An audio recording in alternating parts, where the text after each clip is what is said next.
ನಮಸ್ಕಾರ ವೀಕ್ಷಕರೇ, ನಮ್ಮ ಚಳ್ಳಕೆರೆ ಟಿವಿಗೆ ಸ್ವಾಗತ. ಇಂದಿನ ಪ್ರಮುಖ ಸುದ್ದಿ.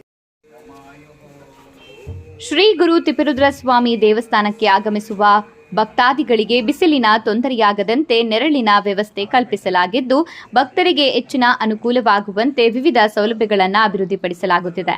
ಪ್ರತಿದಿನ ಹಾಗೂ ವಿಶೇಷ ದಿನಗಳಲ್ಲಿ ದೇವಸ್ಥಾನಕ್ಕೆ ಸಾವಿರಾರು ಭಕ್ತರು ಆಗಮಿಸುವ ಹಿನ್ನೆಲೆಯಲ್ಲಿ ಸರದಿ ಸಾಲಿನಲ್ಲಿ ನಿಂತು ದೇವರ ದರ್ಶನ ಪಡೆಯುವ ಭಕ್ತರಿಗೆ ಬಿಸಿಲಿನಿಂದ ರಕ್ಷಣೆ ನೀಡಲು ನೆರಳಿನ ವ್ಯವಸ್ಥೆ ಮಾಡಲಾಗಿದೆ. ಇದರಿಂದ ದೂರದ ಊರುಗಳಿಗೆ ಆಗಮಿಸುವ ಭಕ್ತರು ಹೆಚ್ಚಿನ ಸಮಯ ಬಿಸಿಲಿನಲ್ಲಿ ನಿಲ್ಲುವ ತೊಂದರೆ ತಪ್ಪಲಿದೆ. ಇದೇ ವೇಳೆ ದೇವಸ್ಥಾನಕ್ಕೆ ಆಗಮಿಸುವ ಸಾವಿರಾರು ಭಕ್ತರಿಗೆ ದಾಸೋಹ ವ್ಯವಸ್ಥೆ ಕಲ್ಪಿಸಲು ನೂತನ ದಾಸೋಹ ಭವನವನ್ನು ನಿರ್ಮಾಣ ಮಾಡಲಾಗಿದೆ. ಭಕ್ತರಿಗೆ ಸುಸಜ್ಜಿತವಾಗಿ ದಾಸೋಹ ಸೇವೆ ಒದಗಿಸುವ ಉದ್ದೇಶದಿಂದ ಭವನವನ್ನ ನಿರ್ಮಿಸಲಾಗಿದ್ದು, ಇದರಿಂದ ಹೆಚ್ಚಿನ ಸಂಖ್ಯೆಯ ಭಕ್ತರಿಗೆ ಒಂದೇ ಸ್ಥಳದಲ್ಲಿ ಊಟದ ವ್ಯವಸ್ಥೆ ಕಲ್ಪಿಸಲು ಅನುಕೂಲವಾಗಿದೆ. ನೂತನ ದಾಸೋಹ ಭವನ ಸೇರಿದಂತೆ ಭಕ್ತರ ಅನುಕೂಲಕ್ಕಾಗಿ ಕೈಗೊಂಡಿರುವ ವಿವಿಧ ಅಭಿವೃದ್ಧಿ ಕಾಮಗಾರಿಗಳು ಪೂರ್ಣಗೊಂಡಿದ್ದು, ಶೀಘ್ರದಲ್ಲಿಯೇ ಉದ್ಘಾಟನೆ ನೆರವೇರಿಸಲಾಗುವುದು ಎಂದು ಚಿತ್ರದುರ್ಗ ಜಿಲ್ಲಾಧಿಕಾರಿ ವೆಂಕಟೇಶ್ ತಿಳಿಸಿದ್ದಾರೆ.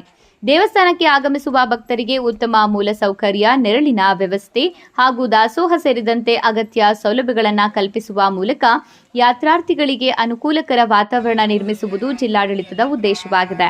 ಜಿಲ್ಲಾ ಪಂಚಾಯತ್ ಮುಖ್ಯ ಕಾರ್ಯನಿರ್ವಹಣಾಧಿಕಾರಿ ಡಾಕ್ಟರ್ ಆಕಾಶ್, ಅಪರ ಜಿಲ್ಲಾಧಿಕಾರಿ ಬಿಟಿ ಕುಮಾರಸ್ವಾಮಿ, ಶ್ರೀ ಗುರು ತಿಪ್ಪೇರುದ್ರಸ್ವಾಮಿ ಕಾರ್ಯನಿರ್ವಹಣಾಧಿಕಾರಿ ಎಚ್ ಗಂಗಾಧರಪ್ಪ, ಕಂದಾಯ ನಿರೀಕ್ಷಕ ಚೇತನ್ ಕುಮಾರ್, ಚಿತ್ರದುರ್ಗ ಜಿಲ್ಲೆಯ ನಿರ್ಮಿತ ಕೇಂದ್ರ ಬಿಎಸ್ ಹರೀಶ್ ಕುಮಾರ್, ಎಂವೈಟಿ ಸ್ವಾಮಿ, ಓಂ ಪ್ರಕಾಶ್, ರವಿಶಂಕರ್, ತಳವಾರ್ ತಿಪ್ಪೇಸ್ವಾಮಿ, ಗಿರೀಶ್, ಗೋವಿಂದರಾಜ್, ಗಂಗಣ್ಣ, ಮಲ್ಲಣ್ಣ, ಶಿವಕುಮಾರ್ ಭಂಡಾರಿ, ಶ್ರೀ ಗುರು ತಿಪ್ಪೇರುದ್ರಸ್ವಾಮಿ ದೇವಸ್ಥಾನದ ಸಿಬ್ಬಂದಿಯ ಸತೀಶ್, ಮನು, ರುದ್ರೇಶ್, ಶಿವಣ್ಣ, ಮಹದೇವ,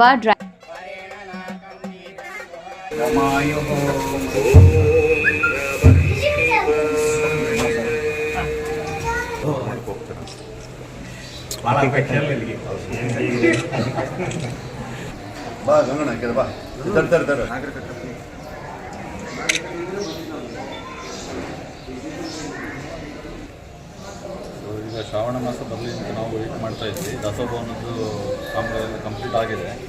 ಕಳೆದ 1 ವರ್ಷದಿಂದ ಜಾತ್ರೆ ಆದ ನಂತರ ಜಾತ್ರೆ ಸಮಯದಲ್ಲಿ ನಾವು ಶುರು ಮಾಡಿದ್ವಿ. ದಾಸೋಭವನವನ್ನು ನೆಕ್ಸ್ಟ್ ಜಾತ್ರೆ ಅಷ್ಟೊತ್ತಿಗೆ ನಾವು ಅದನ್ನು ಸಂಪೂರ್ಣ ಮಾಡಿಕೊಡ್ತೀವಿ ಅಂತೇಳಿ. ಮತ್ತು ದೇವಸ್ಥಾನಕ್ಕೆ ತುಂಬ ಮುಖ್ಯವಾಗಿ ಬೇಕಾಗಿರುವಂಥದ್ದು ಕ್ಯೂ ಲೈನು ಭಾಳ ಗೊಂದಲ ಆಗ್ತಿತ್ತು. ಸಾರ್ವಜನಿಕರು ಬಂದಾಗ ಬಿಸಿಲಲ್ಲಿ ನಿಂತಾಯಿದ್ರು. ಆ ಕಾರಣಕ್ಕೋಸ್ಕರ ಒಂದು ನೆರಳಿನ ಕ್ಯೂ ಲೈನ್ ಮಾಡಬೇಕು ಅಂತೇಳಿ ಇತ್ತು. ನಾವು ಅದನ್ನು ಆಲೋಚನೆ ಮಾಡಿ ಕಳೆದ ಜಾತ್ರೆ ಸಮಯದಲ್ಲಿ ನಾವು ಶುರು ಮಾಡಿ ನೆಕ್ಸ್ಟ್ ಜಾತ್ರೆ ಅಷ್ಟೊತ್ತಿಗೆ ಅದನ್ನು ಮಾಡಿಕೊಡ್ತೀವಿ ಅಂತ ಹೇಳಿದ್ರು. ಈಗ ದೇವಸ್ಥಾನದ ವತಿಯಿಂದ ದೇವಸ್ಥಾನದ ಅನುದಾನದಿಂದ ನಾವು ಕ್ಯೂ ಲೈನು ಮತ್ತು ದಾಸೋಭವನ ಎರಡು ಕೂಡ ಕಂಪ್ಲೀಟ್ ಆಗಿದೆ. ಈಗಷ್ಟೇ ನೆನ್ನೆ ನಮಗೆ ಎಲ್ಲ ಉಸ್ತುವಾರಿ ಸಚಿವರು ಹೊಸದಾಗಿ ನೇಮಕಾತಿ ಕೂಡ ಆಗಿದೆ. ಅವ್ರಿಗೆ ಚರ್ಚೆ ಮಾಡಿ ಸದ್ಯದಲ್ಲಿ ಅದನ್ನು ಓಪನ್ ಮಾಡೋದು ಕೆಲಸವನ್ನು ಮಾಡಿ. ಸರ್, ಮಾನ್ಯ ಜಿಲ್ಲಾಧಿಕಾರಿಗಳಿಗೆ ಸಾರ್ವಜನಿಕರಿಂದ ಮೆಚ್ಚುಗೆ ವ್ಯಕ್ತಪಡಿಸಿದ್ದಾರೆ. ಸರ್, ಸಾರ್ವಜನಿಕರು ಜಿಲ್ಲಾಧಿಕಾರಿಗಳು ಉತ್ತಮವಾಗಿ ಕಾರ್ಯನಿರ್ವಹಿಸ್ತಿದ್ದಾರೆ. ಶ್ರೀ ಗುರು ತಿಪ್ಪೇರುದ್ರಸ್ವಾಮಿ ದೇವಸ್ಥಾನ ಅಭಿವೃದ್ಧಿ ಬಗ್ಗೆ ಹೆಚ್ಚಿನ ಕಾಳಜಿ ವಹಿಸಿದ್ದಾರೆ ಅಂತಿದ್ದಾರೆ. ಸರ್, ಅದೆಲ್ಲ ದೇವರ ಅನುಗ್ರಹ. ಮತ್ತು ನಮಗೆ ಇರೋಂಥ ಜವಾಬ್ದಾರಿಯನ್ನು ನಾವು ಖಂಡಿತ ಮಾಡಲೇಬೇಕನ್ನೋದು ನಮಗೆ ಕಾಳಜಿ ಇದೆ. ಹಾಗಾಗಿ ನಾವು ನಮ್ಮ ಜವಾಬ್ದಾರಿಯನ್ನು ಮಾಡ್ತಾಯಿದ್ದೀವಿ. ಸರ್ಕಾರ ನಮಗೇನು ಜವಾಬ್ದಾರಿ ಕೊಟ್ಟಿದೆ ಅದನ್ನು ನಾವು ಸಾರ್ವಜನಿಕರಿಗೆ ತಲುಪಿಸೋ ನಿಟ್ಟಿನಲ್ಲಿ ಕೆಲಸ ಮಾಡಬೇಕಾಗುತ್ತೆ. ಆ ನಿಟ್ಟಿನಲ್ಲಿ ನಾವು ಆ ಕೆಲಸವನ್ನು ಮಾಡ್ತಾಯಿದ್ದೀವಿ.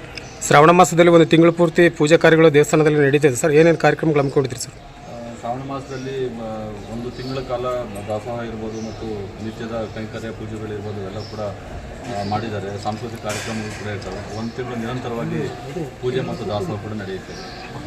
Okay, thank you.